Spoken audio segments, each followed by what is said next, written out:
Class 8 তোমাদের বাংলার যে বইটা আছে তার একটি চড়ুই পাখি যে কবিতাটি আছে তারাপদ রায়ের লেখা, সেটা আজকে আমি লাইন ধরে ধরে তোমাদের সাথে আলোচনা করব। লাইন ধরে আলোচনা করার আগে আমি একটুখানি বলে দিই যাতে তোমাদের বুঝতে সুবিধা হয়। এখানে একটি চড়ুই পাখিকে কেন্দ্র করে মানুষের জীবনের একটা সহজ আর চিরন্তন সত্য কিন্তু তুলে ধরেছেন আমাদের কবি তারাপদ রায়। দেখো, প্রত্যেক মানুষের আমাদের নিজের কিন্তু বাড়ি ও পরিবারের প্রতি একটা স্বাভাবিক টান থাকে, এটা আমাদের প্রত্যেকের থাকে। সারাদিন কাজের পর দেখবে মানুষ যেমন নিজের ঘরে ফিরে সে কিন্তু একটা শান্তি ও ভালোবাসা খুঁজে পায়, তেমনি পাখিরাও তাদের নিজের বাসায় ফিরে আসে। শুধু পাখি বলবো না, এটা কিন্তু দেখবে পশুদের মধ্যেও আছে। সে যে জায়গাতেই সবাই কিন্তু একটা বাসা করে, সেই জায়গাতে কিন্তু সে শেষে ফিরে আসে, দিন শেষে কিন্তু সে সেখানে ফিরে আসে। তো এখানে যেহেতু পাখি দিয়ে বলা হয়েছে, সেই জন্যই বলছি যে পাখিরাও কিন্তু তাদের নিজের বাসায় এখানে ফিরে আসে। এটা কিন্তু তার শুধু নিরাপদ আশ্রয় নয়, এটা মানুষের ক্ষেত্রেও তাই। এটি মানুষকে কি করে, মানুষের যে একাকিত্ব সেটা থেকে কিন্তু মুক্তি দেয়।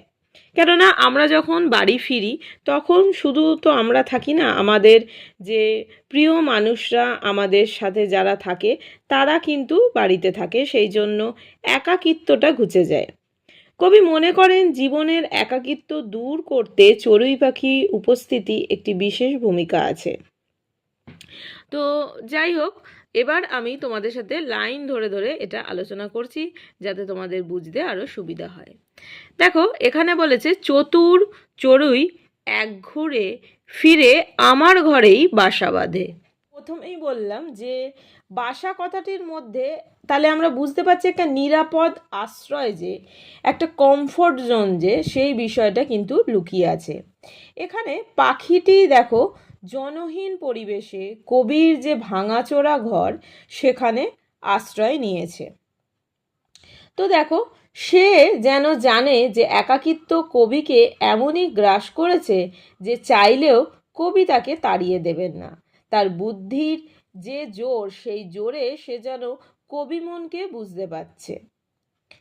দেখো, এবার এখানে যার জন্য এখানে একটুখানি বলি, দেখো এখানে এই যে চতুর কথাটা ব্যবহার করা হয়েছে, দেখো সেই জন্যই কিন্তু সেই কবির ঘরে একমাত্র নির্ভরযোগ্য একটা জীবন সে বুঝতে পেরেছে, চড়ুই পাখিটি কিন্তু বুঝতে পেরেছে, যার জন্য এখানে কিন্তু দেখো চতুর কথাটা কিন্তু এখানে ব্যবহার করা হয়েছে।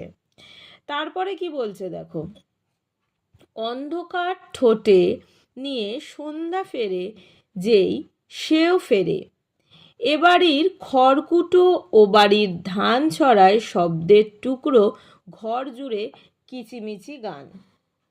তাহলে দেখো এখানে কি বলছে, এখানে কবি তারাপদ রায় কি বলছে আমরা এখানে তাহলে আমরা বুঝতে পারছি। দেখো এখানে কিন্তু চিত্রকল্পের কিন্তু এখানে ব্যবহার করা হয়েছে।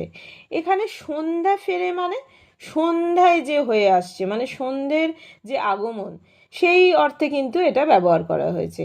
আবার দেখো ছড়ায়, এই যে ছড়ায় শব্দের টুকরো, মানে চড়ুইয়ের কি করেছে, চড়ুই পাখি কি করেছে, এখানে ধান খড় এগুলো মানে সে সংগৃহীত করেছে। তো এর ঘর্ষণে অনুরণিত যে শব্দ, সেটাকে কিন্তু কবি এই চিত্রকল্পে কিন্তু কবি তুলে ধরেছেন।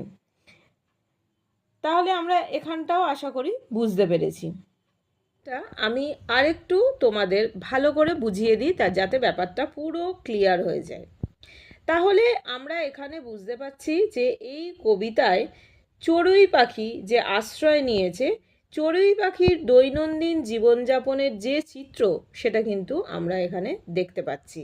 দেখো আমরা যারা মানুষ তারাও কিন্তু মানে আমরা সারাদিন কিন্তু ব্যস্ত থাকি, একটা কি বলবো কর্মব্যস্ত কিন্তু জীবনযাপন আমরা করি।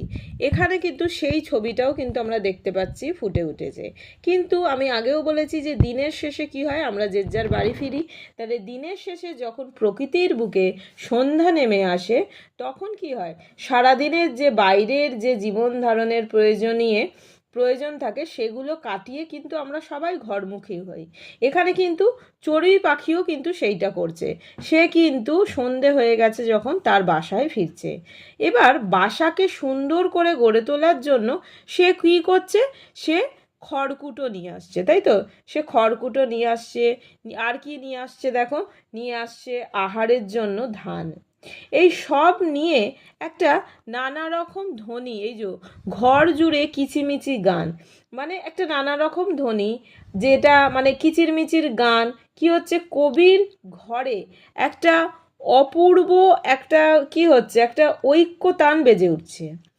এই যে ধ্বনি, এটা তাহলে কি হচ্ছে, ধরো এই যে ধ্বনি তৈরি হচ্ছে সেটা কিন্তু কবির কাছেও কিন্তু খুব সুন্দর, মানে সুন্দরভাবে একটা বসবাস করার যে একটা আনন্দ ধ্বনি, সেইটা কিন্তু কবির মধ্যেও ফুটে উঠছে।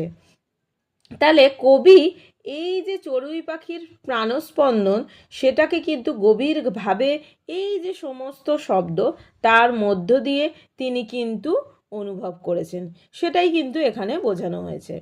তারপরে দেখো, কখনো সে কাছাকাছি কৌতূহলী দুই চোখ মেলে অবাক দৃষ্টিতে দেখে, হয়তো ভাবে লোকটা চলে গেলে এই ঘর, জানলা দোর, টেবিলে ফুলদানি, বই খাতা এসব আমারই হবে, আমাকেই দেবেন বিধাতা। আমরা কি বুঝি?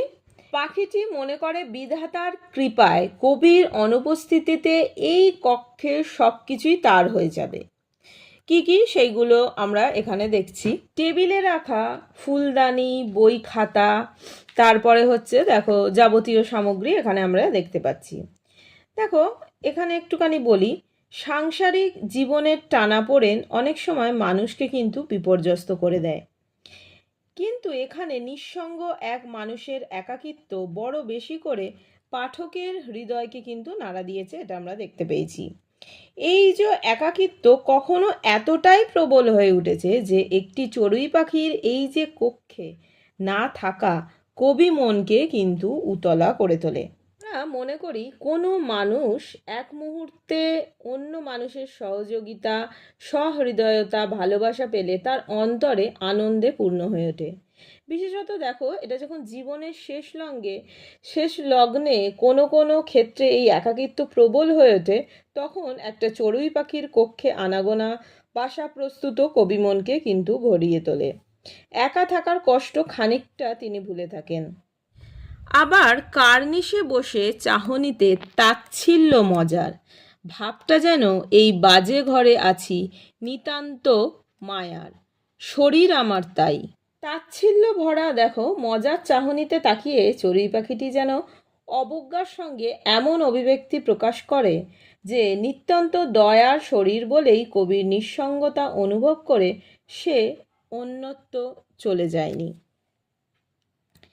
ইচ্ছে হলে আজই যেতে পারি এ পাড়ায় ও পাড়ায় পালেদের বসেদের বাড়ি, তবুও যায় না চলে এতটুকু দয়া করে পাখি, রাত্রির নির্জন ঘরে আমি আর চড়ুই একাকী। তাহলে কবি আমরা দেখতে পাচ্ছি বড়ই নিঃসঙ্গ, সারাদিন একাকী গৃহের কক্ষে তিনি থাকেন। তাহলে দিনের যে অবসান হয়, পাখিটি যখন আমরা দেখেছি আগে যে ধান ও খড়ের টুকরো নিয়ে ফিরে আসে তার সংগৃহীত জিনিসের গোছগাছ আর কিচিরমিচির শব্দে, মুহূর্তের মধ্যে কি হয়, কবির যে নির্জন কক্ষ এক অজানা সুরের মূর্ছনায় কিন্তু পূর্ণ হয়ে ওঠে। কবি মনও কিন্তু আনন্দে ভরে ওঠে, কেননা তিনি একা থাকেন, নিঃসঙ্গতা তাকে গ্রাস করে। তো এই চড়ুই পাখি যখন ফিরে আসে সব কিছু মিলে কিন্তু তারও মন আনন্দে ভরে ওঠে। নির্জন ঘরে পাখির একাকিত্ব অনুভব করেই কৃপাবশত সে এখানে থেকে যায়, এটাই কিন্তু আমরা এখানে পেলাম। তো এখানে দেখো আমরা বুঝতে পারলাম যে একদিকে কবির অগোচরে সে কবির কক্ষেও যেমন স্থান করে নিয়েছে, তেমনি কবির মনেও স্থান করে নিতে পেরেছে। স্বাধীন বা মুক্ত মনোভাবের জন্য সে ইচ্ছামতো এপাড়ায় ওপাড়ায় পালেদের বসেদের বাড়ি চলে যেতে পারে। নেহাতি একটা বন্ধনকে সে ছিন্ন করতে না পেরে এই একই জায়গায় স্থির হয়েছে। এই কবিতাটা আজকে আমি এখানেই শেষ করলাম। কারুর কোনো কনফিউশন থাকলে কমেন্ট বক্সে জানিও, আমি নিশ্চয়ই অ্যান্সার দেবো। Thanks for watching, tata.